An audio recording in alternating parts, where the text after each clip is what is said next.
کوئی بڑی company fast food chain حلال سرٹیفکیٹ دکھائے لیکن اندرونی طور پر مشکوک ہو تو کیا اس پہ بھروسہ کیا جا سکتا ہے؟ کنزیومر لیول پر ویریفیکیشن کیسے ممکن ہے؟ باز صاحب راولپنڈی سے دریافت فرماتے ہیں، دیکھیں فاسٹ فوڈ والے جو ہوتے ہیں یہ عموماً جو گوشت استعمال کرتے ہیں وہ ان میں سے ہے جو اصل میں حرام ہے۔ ہم نے آپ سے کئی مرتبہ عرض کیا کہ 3 چیزیں اصلاً حرام ہیں، ایک نکاح اور ایک جانور کا ذبح کرنا، تیسری چیز الاشفاء والنظائر میں ابن نجیم رحمۃ اللہ ذکر کی ہے، اب خیال میں نہیں۔ یہ دونوں چیزیں نکاح اور جانور کا ذبح دونوں حرام تھے، کوئی وجہ نہیں کہ اللہ انہیں جائز قرار دیا، والعیاذ باللہ، اگرچہ وہ مختار و مالک، لیکن یہ 2 چیزیں ایسی ہیں جس کے بغیر نسل انسانی جی نہیں سکتی، تو مجبوراً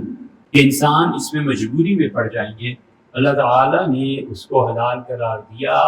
لیکن دونوں میں یہ شرط لگائی کہ یقینی طور پہ وہ جائز۔ اس سے نکاح میں ایک ہوتا ہے سیدھا سادہ نکاح،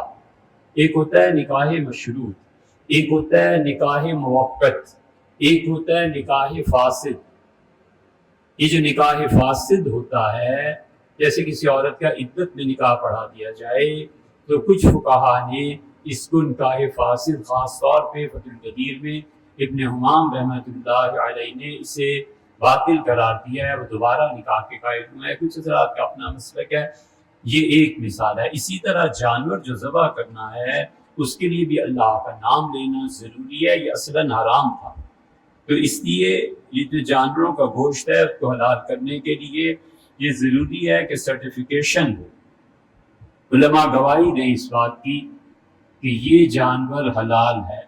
اور اگر کسی کے پاس یہ جو سرٹیفائی کرتے ہیں اس کا سرٹیفکیٹ موجود ہے تو پھر خام خواہ شبہ بھی نہیں کرنا چاہیے، ادارے سے پوچھ دیا جائے، اس سے کہا جائے دکاندار سے وہ سرٹیفکیٹ دکھا دے، اور اگر حلال ہونے کا صرف دعویٰ ہی کر رہے ہیں اور کسی بھی مستند ادارے نے اس کی یا کسی اچھے مفتی نے اس کی توثیق نہیں کی تو اگر پھر دیکھا جائے گا کمپنی کون سی ہے، کمپنی اگر مسلمانوں کی ہے، مقامی سطح پر گوشت ذبح کیا جاتا ہے تو اس بنیاد پر مصنوعات حلال ہیں۔ اوپر نماز پڑھ لیجیے، نماز بچے اوپر پڑھ لیجیے، اور اس کی مصنوعات حلال ہیں، کمپنی کا نام بھی مسلمانوں جیسا، مقامی ذبح کے بھی شواہد، بس ٹھیک ہے۔ اس لیے فقہا نے لکھا ہے کہ عمومی طور پر مسلمانوں کے دیار میں، ان کے محلوں میں، ان کی گلیوں میں جو جانور ذبح ہوتا ہے خام خواہ اس پہ شک و شبہ نہیں کرنا چاہیے، وہ جائز ہے اور حلال ہے۔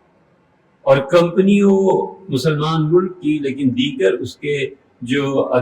جو گوشت ہے باہر سے آتا ہے، مثلا کمپنی مسلمانوں کی ہے اور گوشت آ رہا ہے اس کا آسٹریلیا سے، اس کے لیے ضروری ہے کہ ویریفیکیشن بھی ہونی چاہیے، تو اس لیے اس معیار پر پروڈکٹ آپ خود چیک کر لیں کہ اس میں کیا کس کیٹیگری پہ وہ پورا ہوتا ہے۔